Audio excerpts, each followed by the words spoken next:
Hola, muy buenas noches, bienvenido a Mira Quién Habla, soy Cecilia Valenzuela. Escuchamos permanentemente hablar de la informalidad y definitivamente la informalidad es el mayor problema de la economía nacional.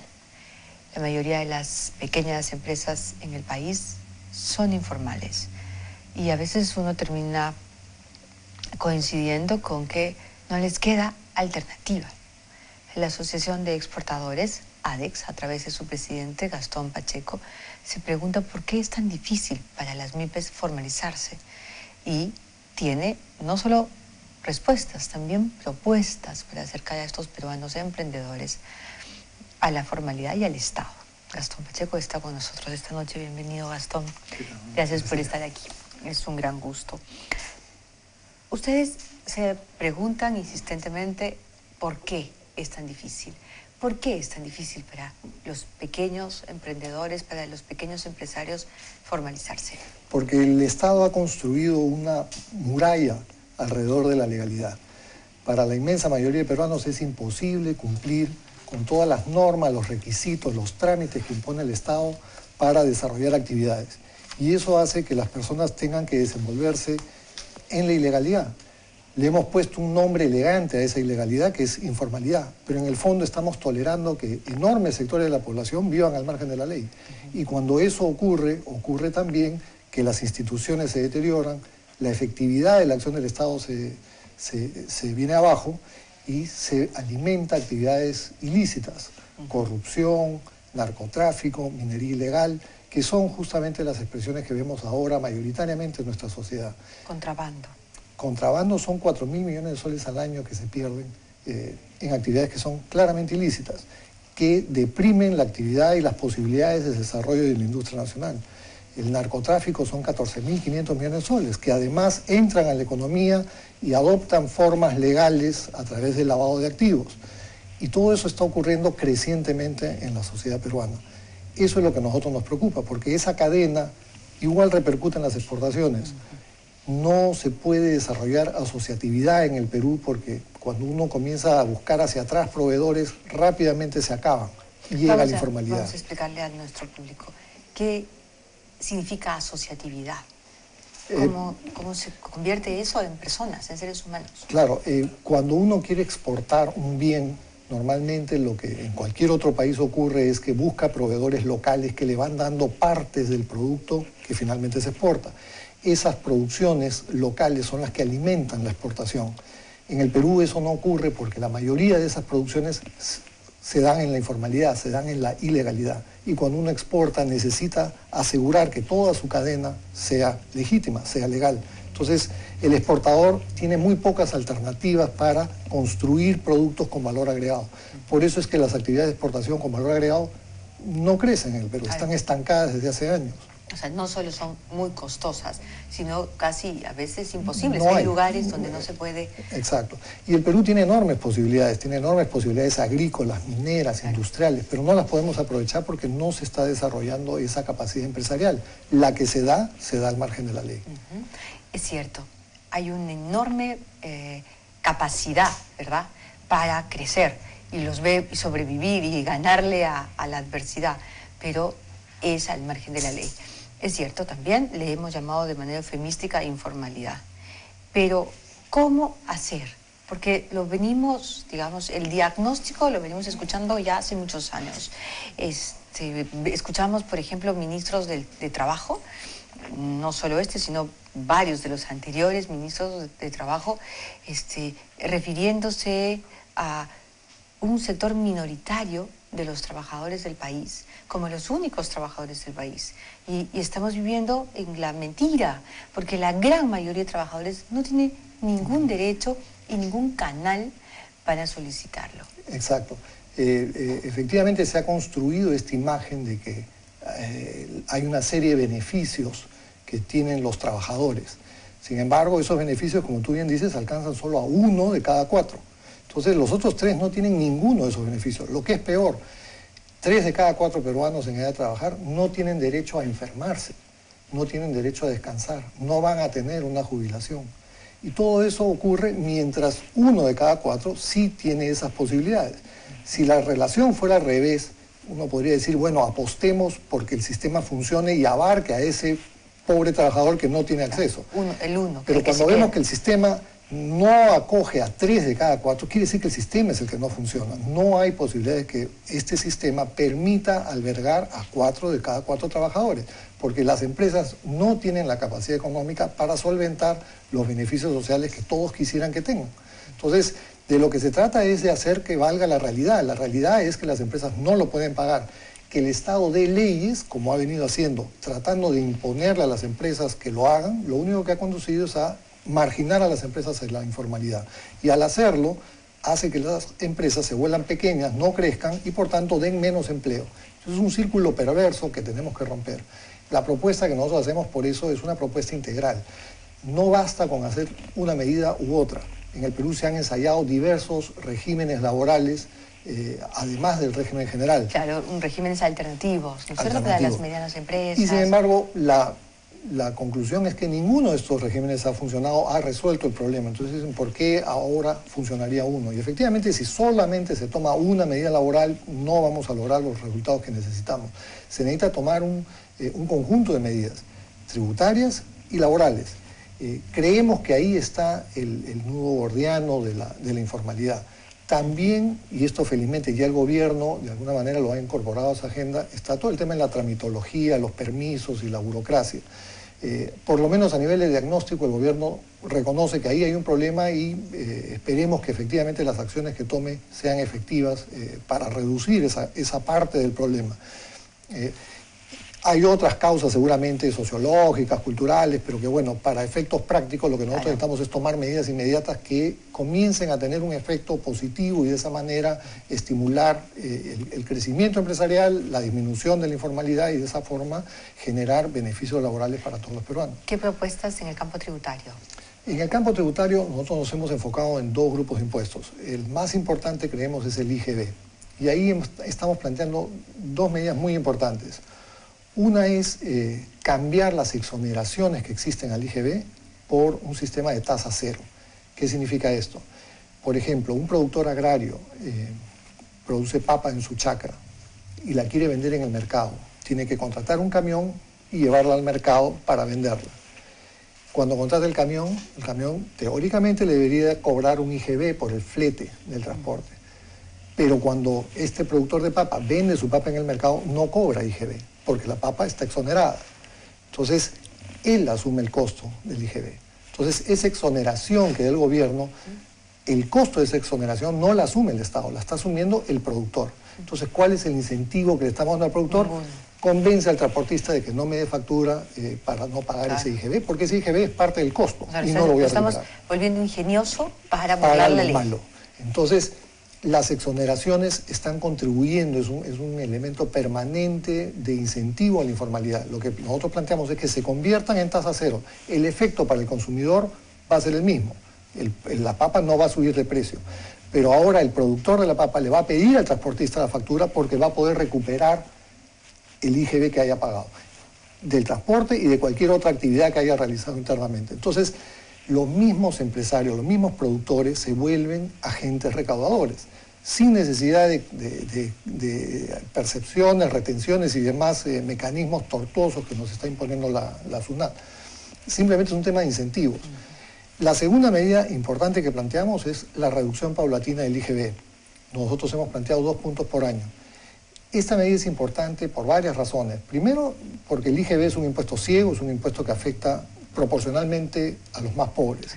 En una sociedad moderna que quiere pertenecer al club de los países ricos, como es la OECD, la estructura tributaria en todos estos países está orientada a que el que más gana pague más, el que más tiene pague más. En el Perú eso no ocurre. Proporcionalmente el que menos tiene está pagando porque está pagando una tasa altísima. Entonces, necesitamos que la estructura tributaria del Perú cambie. Y favorecer los impuestos directos sobre los indirectos. En segundo lugar, porque la reducción del IGB va a permitir un mayor consumo y eso es un efecto inmediato. El bolsillo de los pobres se va a ver aliviado, le va a permitir aumentar el consumo, comprar otras cosas enriquecer su canasta, eso da bienestar y eso es un estímulo a la recuperación que tanto estamos necesitando.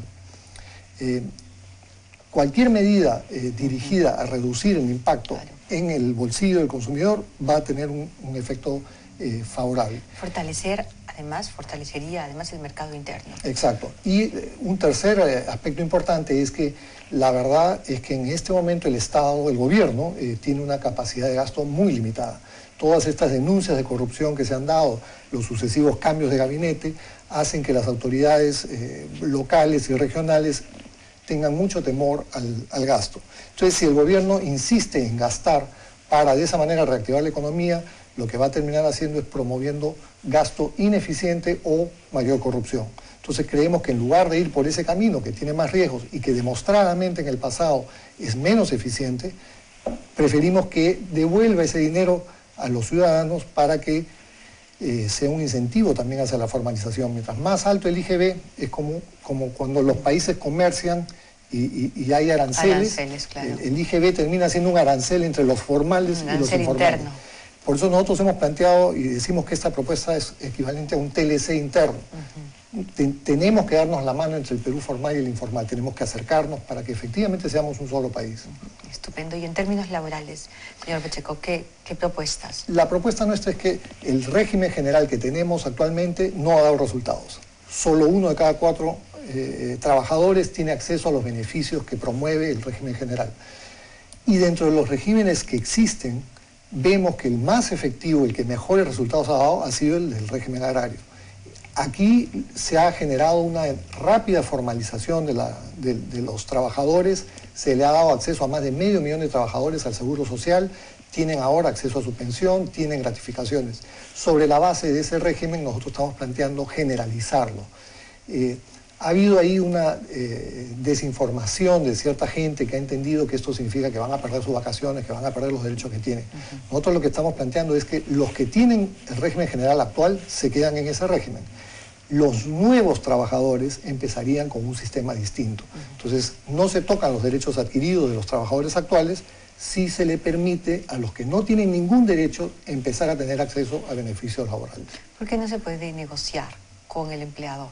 Me refiero a, si soy trabajador, yo quisiera de pronto guardar mis vacaciones para hacer una especialización, una capacitación, guardarla para más adelante. ¿Por qué tiene que ser todo tan inflexible? Claro, ese es uno de los temas también que nosotros planteamos. Creemos que la relación laboral finalmente es un contrato. El empleador pone de su parte y el trabajador pone de su parte. Sin embargo, en este momento la relación es muy desequilibrada. El Estado presume que el empleador es un mal empleador y que por tanto su obligación es proteger al trabajador. Eso puede haber sido válido en el siglo pasado. La realidad es que las empresas modernas requieren tener trabajadores capacitados y motivados. Y eso es una responsabilidad netamente del empleador. Aquel empleador que no motiva a sus trabajadores, que no los capacita, los pierde. Los pierde porque se le van o porque su empresa termina quebrando, porque la competencia lo va a sacar del mercado.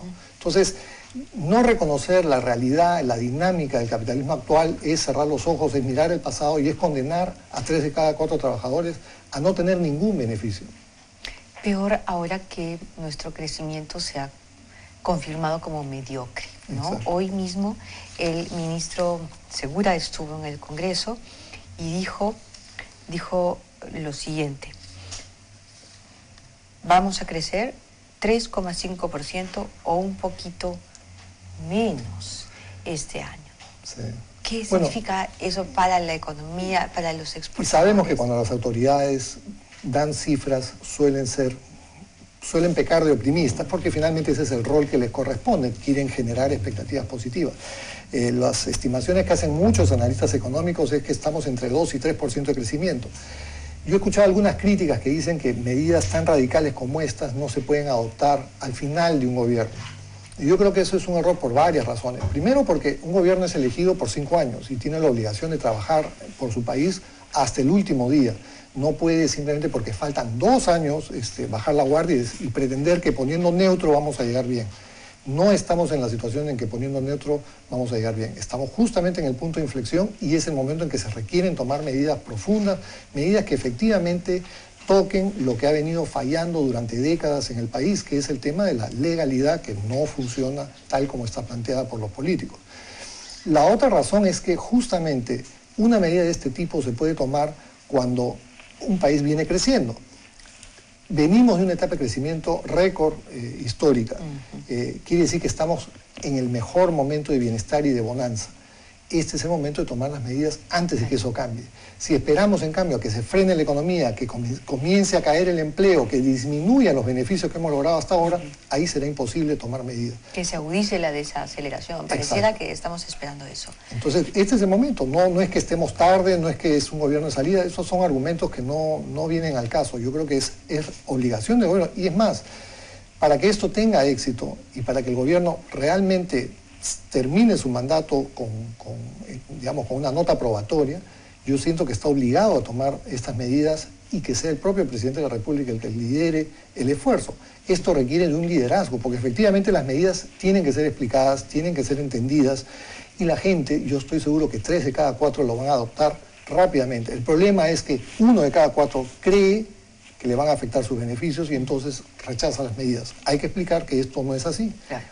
Y luego también hay que explicar a ese 1 de cada 4 que no se puede seguir viviendo en la mentira, porque esto en realidad es una enorme mentira. Todos los análisis que se hacen a partir de los trabajadores del sector, trabajadores en el país, son falsos. Son falsos, usted lo ha confirmado esta noche, y las necesidades están creciendo. ¿Qué opinión le merece el ministro de Trabajo? ¿Se puede dialogar con él? ¿Ha tomado con buen talante estas propuestas? ¿Los ha convidado al ministerio para conversar sobre el tema? Bueno, no hemos tenido respuesta del gobierno. O sea, sentimos que ahí hay una inacción que es no saludable.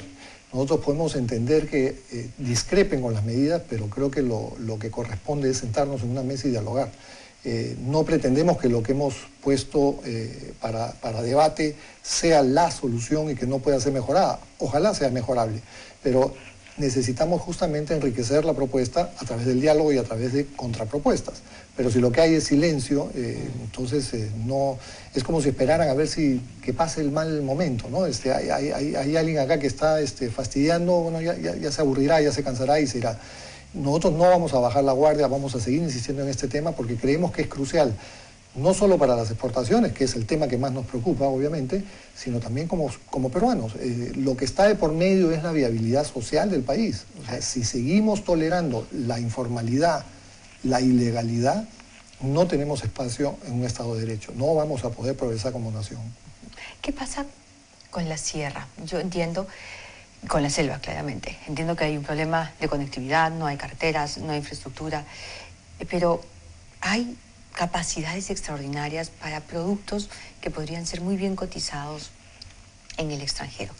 Mercados enormes que podrían consumir nuestras variedades de papas, de yucas, palmitos, en fin, una serie de productos que tienen dificultad en salir, en llegar a los puertos.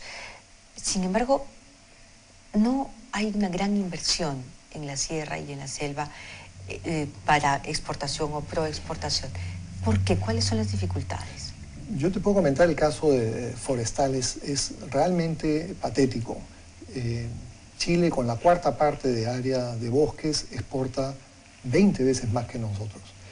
Nosotros tenemos un potencial enorme para desarrollar la selva, pero lamentablemente ahí la ideología y la politización de muchas ONG está logrando el efecto contrario. Las exportaciones forestales peruanas vienen cayendo. Con el enorme potencial que tenemos, es tal la presión y la persecución que se hace a las empresas formales, justamente a esas que cumplen con las normas, que están dispuestas a invertir, a hacer las cosas bien, a cumplir con esa torre de requisitos que pone el Estado. A esas finalmente está logrando ahogarlas, agobiarlas con todos sus reclamos y su carga ideológica y politizada. Entonces, no debemos permitir que se ahogue esa posibilidad que daría empleo a cientos de miles de peruanos. Empleo de calidad, empleo con posibilidades de capacitación. De manera que en poco tiempo tendríamos una fuerza laboral mucho mejor calificada para justamente pasar a otras labores, sea en la sierra o sea en la industria, que es lo que sería lo ideal. Claro. Tengo una duda siempre. Los campos y los tipos de flores que tenemos en el Perú son extraordinarios. Conocemos de economías que se han sustentado, por ejemplo, la holandesa en los tulipanes. ¿Por qué nosotros no podemos exportar flores?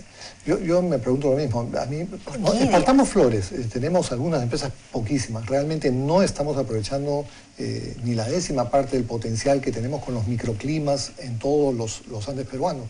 Realmente podríamos tener un desarrollo muchísimo mayor. Pero hay cosas sorprendentes. Somos una potencia, los más grandes exportadores del mundo, posiblemente en espárragos, en pimiento. No producimos ninguna de esas semillas. ¿Por qué nuestro Ministerio de Agricultura no está trabajando de la mano con las universidades, con los centros de investigación para desarrollar semillas y variedades específicas a nuestros suelos, a nuestros climas, para multiplicar su productividad?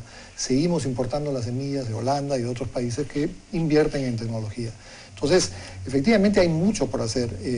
Pero creemos que el primer paso es justamente el poder uniformar la mesa y que todos los que estemos sentados, por ejemplo, en el agro, seamos todos formales, seamos todos legales, que tengamos ese común denominador. Pues de lo contrario, pensando que ese es informal, que ese no paga impuestos, que ese está haciendo trampa, tenemos una disparidad de competitividad que hace que unos tengan éxito, pero no necesariamente por la vía legal. Y el que, en cambio, trate de cumplir las normas, trate de cumplir las leyes, se ve perjudicado. Entonces, en ese estado de cosas es muy difícil invertir, apostar a futuro, dejar de lado el beneficio de hoy para obtener uno mayor mañana. La conclusión es hagamos al revés, saquemos el jugo y aprovechemos hoy día porque no sabemos qué va a pasar mañana. Muy bien, gracias. Gracias Gastón por venir. Estupendas sus ideas. Ya es absolutamente importante y además necesario que el gobierno reaccione. Son propuestas orgánicas. Exacto, y si me permites, este es el gobierno que promueve la inclusión y no hay peor exclusión que la del ilegal. Exactamente. Muchísimas gracias y felicitaciones. Felicitaciones no solo son preguntas, respuestas, sino propuestas. Muchas gracias. Vamos a un corte, regresamos con Víctor Andrés Ponce. Vamos a aplicar el análisis político a las elecciones que vienen en los próximos días. El domingo vamos a ir a votar en las regiones, en los municipios, y no sabemos qué les depara a las regiones que tienen como favoritos a muy cuestionados personajes. Regresamos.